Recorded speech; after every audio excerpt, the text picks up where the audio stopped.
దేవుని వాగ్దానాన్ని ధ్యానం చేసుకుందాం. నేటి వాగ్దానము ఇర్మీయా గ్రంథము 44వ వచనం. నేను నీ చేతుల సంఖ్యలను తీసి నిన్ను విడిపించుచున్నాను, నేను నిన్ను భద్రముగా కాపాడేదను. ఆమేన్.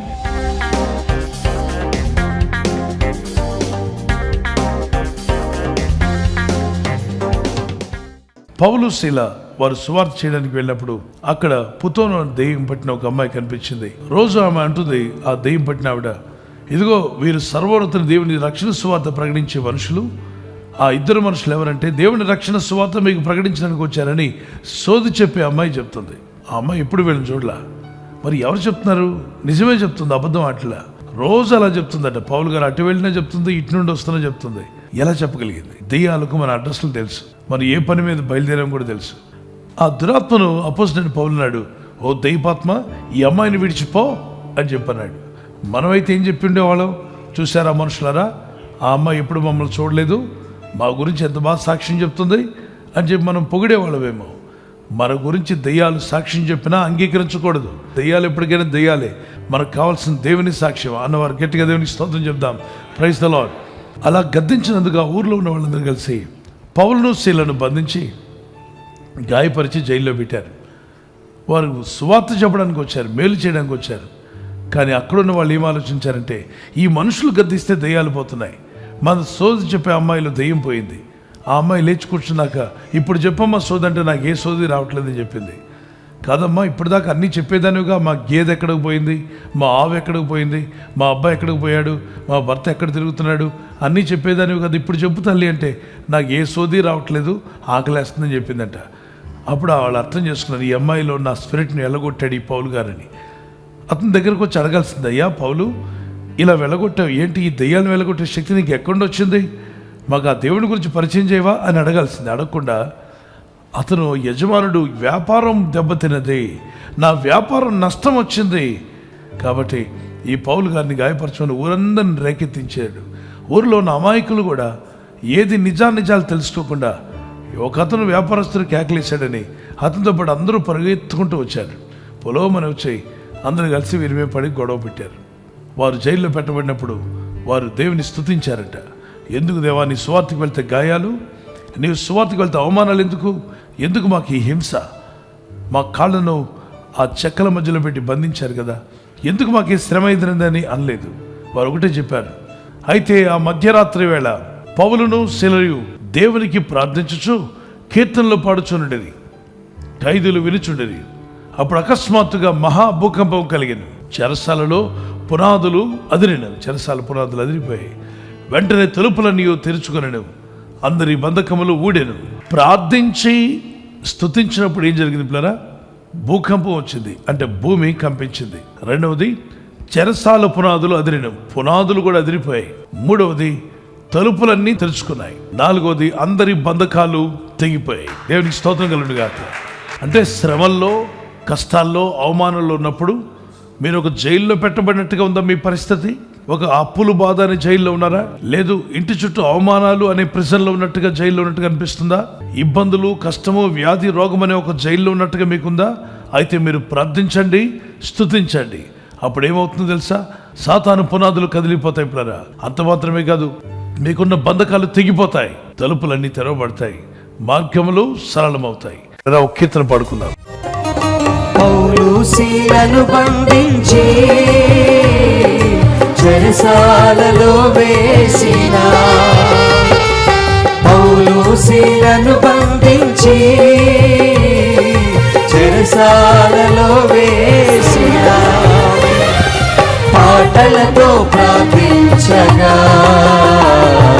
చెరసాల బ్రతలాయే, పాటలతో ప్రార్థించగా చెరసాల బ్రతలాయే. యెహోవా నీ నామము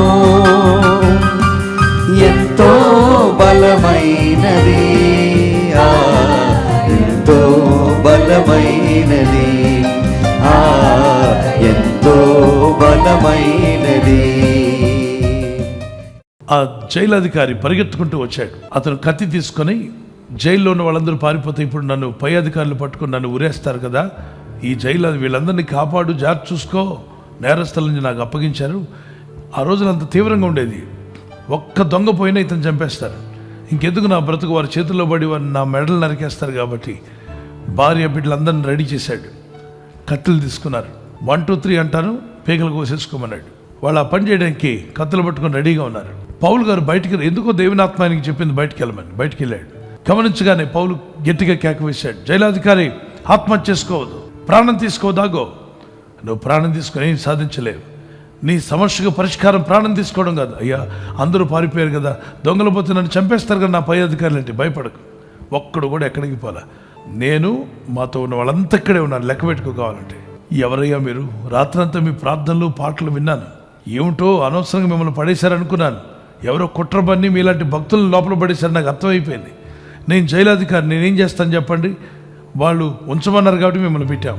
వెరీ సారీ అయ్యా, మీరు చెప్పి ఆ దేవుడు మాకు కావాలి, ఆ సువార్త మాకు కావాలి, నేను రక్షించబడాలనుకుంటున్నాను. దయచేసి మీ దేవుడు ఎంత గొప్ప దేవుడు అండి. మీరు ప్రార్థించి పాటలు పాడితే పైనుండి ఆయన మీ చేతులకు ఉన్న బంధకాలను విప్పేసి వెళ్ళిపోమంటాడు. మీ దేవుడు చాలా గొప్పవాడండి, ఆ రక్షణ మాకు కావాలి. బంధకాలను తెంపేటువంటి వాడు, సంఖ్యలను తెగ్గొట్టేవాడు మీ దేవుడు, ఆశ్చర్యకరుడు, అద్భుతకరుడు. మేము రక్షణ పడాలంటే ఏం చేయాలంటే అపోస్తలుడైన పౌలు అన్నాడు, మీరు రక్షణ పొందినట్లుగా యేసునందు విశ్వాసం ఉంచండి. ఏదో మోసుకొని రండి, చెప్పులు లేకుండా నడవండి, దాని చుట్టూ దీని చుట్టూ తిరిగిరండి అని చెప్పకుండా, జస్ట్ సింపుల్ యేసు ప్రభువా నా హృదయంలోకి రమ్మని నమ్మి ప్రార్థించండి. అప్పుడు నీవును నీ ఇంటి వారును రక్షణ పొందుకుంటారు. మీకే కాదు, మీ ఇంటంతటికి రక్షణ ఇస్తాడు యేసు ప్రభు అని చెప్పిన వెంటనే ఆ రాత్రికి రాత్రి అతను నమ్ముకొని రాత్రికి రాత్రి భార్య బిడ్డలందరూ బాప్తిసం పొందారట. దేవునికి మహిమ కలుగును గాక. పరిస్థితులు బాగాలేనప్పుడు, ఆర్థిక ఇబ్బందులు ఉన్నప్పుడు, శోధన బాధలు ఉన్నప్పుడు, క్లిష్టమైన పరిస్థితులు ఉన్నప్పుడు ఏం చేయాలి గుర్తుపెట్టుకోండి. పరిస్థితులను బట్టి కృంగిపోక పరిస్థితులను మార్చగల దేవుని వైపు చూడాలి, ప్రార్థించాలి. రెండవదిగా స్తుతి యాగం అనే దేవుని స్తుతించండి. 51 కీర్తన 23వ వచనం, స్తుతించేవాడు తన కొరకు మార్గాన్ని సరళం చేసుకుంటున్నాడు. మూడవదిగా ఆసక్తితో ప్రార్థించండి. అపోస్తలు 12:5 వచనం, అత్యాసక్తితో వారు ప్రార్థన చేయుచుండగా దేవదూతలు దిగి వచ్చి చెరసాల్లో ఉన్న పేతుని విడిపించాయి, ద్వారాలు తెరవబడ్డాయి, బయటికి రాగలిగాడు. మీరు ఏ పరిస్థితుల్లో బయటికి రాలేకపోతున్నారా? ఎటువంటి ఇబ్బందులు అయినా మీరు బయటపడలేకపోతున్నారా? అయితే ప్రార్థనా స్తుతి మిమ్మల్ని బయటికి తీసుకొని రాబోతుంది. నమ్మండి, విశ్వాసం కలిగి ప్రార్థన చేయండి. ప్రార్థన చేసుకుందాం. మన చేతుల ప్రభు అయితే, ప్రభువా ఏ స్థితిలో ఉన్నా, ఏ పరిస్థితిలో ఉన్నా మమ్మల్ని బయటికి తీసుకొని రాగల శక్తివంతుడు నాయన.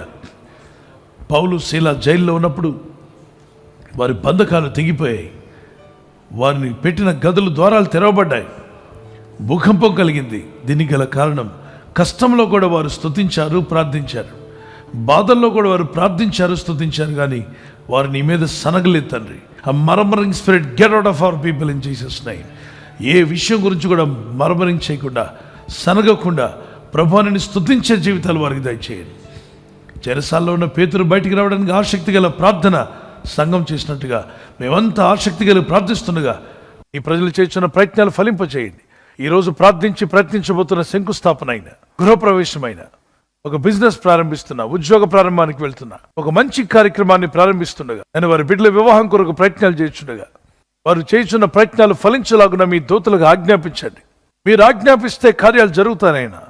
ప్రభు, ఎవరైతే అనారోగ్యం, బలహీనత అనే అంధకారంలో వారి జీవితం ఉన్నదో అటువంటి వ్యాధి రోగాలను వెళ్ళగొట్టి నీ వెలుగును ఉదయింపచేసి నీ గాయపడిన హస్తంతో వారి క్రిటికల్ సిచ్యువేషన్ నుండి, వ్యాధి రోగముల నుండి, రోగ పడకల నుండి వారిని లేవనెత్తి స్వస్థపరిచి నీ సాక్షిగా వారిని వాడుకోనైనా.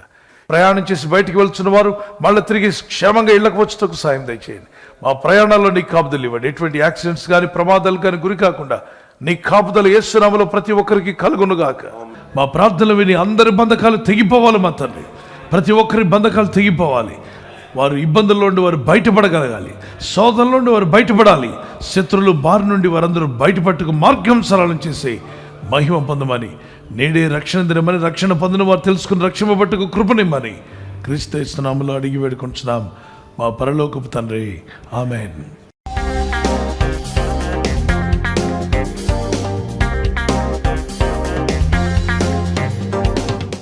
బర్త్డే జరుపుకున్న వారికి happy birthday to you, many more returns of the day. May the Lord bless you and keep you. ప్రభు మిమ్మల్ని దీవించి వర్ధిల్ల చేయనుగాక. ద్వితీయోపదేశ కాండం 31:8. Deuteronomy 31:8. నీ ముందర నడుచువాడు యెహోవా, ఆయన నీకు తోడైయుండును. The Lord will go before you and will be with you. దేవుడు మీ ముందుగా నడుస్తూ మీ మార్గములు సరళం చేసి ఆయన మీ జీవితాలను ఆశీర్వదించునుగాక. చిన్నలు పెద్దలు మీ నూతన సంవత్సరంలో ప్రవేశిస్తుండగా ద షవర్స్ ఆఫ్ బ్లెస్సింగ్స్ మీ మీదకి రావాలని, మీరు ప్రతిరోజు ప్రతిదినం దేవునితో నడిచేవారుగా, హానోకు దేవునితో నడిచినట్టుగా దేవునితో నడిచే మార్గంలో ప్రభు మిమ్మల్ని బలపరిచి ఆరోగ్యములు యేసు నామములో అనుగ్రహించునుగాక. ఆమేన్. God bless you with this promise. Marriage anniversary జరుపుకునే వారికి యేసుక్రీస్తు నామములో ప్రభు మీకు తోడై ఉండాలని మా ప్రార్థన. ఆదికాండం 50:21, జెనసిస్ చాప్టర్ 50:21. నేను మిమ్మును మీ పిల్లలను పోషించేదను. I will provide for you and your children. I will provide for you and for your children. ఈ వాగ్దానం మీ పట్ల నెరవేరునుగాక. భార్య భర్తలుగా ఆత్మీయతలో, వాక్యంలో, ప్రార్థనలో ముందుకు సాగండి. ప్రేమానురాగాలు కలిగి ఉండండి. భార్య భర్తకు లోబడాలి అన్న వాక్యానికి లోబడండి. భర్త భార్యను ప్రేమించాలి అన్న వాక్యానికి లోబడండి. మీ కుటుంబాలు ఈ వాగ్దానాలతో దీవించబడి వర్ధిల్లుగాక. Many more returns of the day. ప్రభు అక్కడ ఆలస్యమైతే సిల్వర్ జూబ్లీ, గోల్డెన్ జూబ్లీ, అలాగే ప్లాటినం జూబ్లీ జరుపుకునే కృప కూడా దేవుడు మీకు దయచేయనుగాక. ఆమేన్. God bless you. We wish you all the best.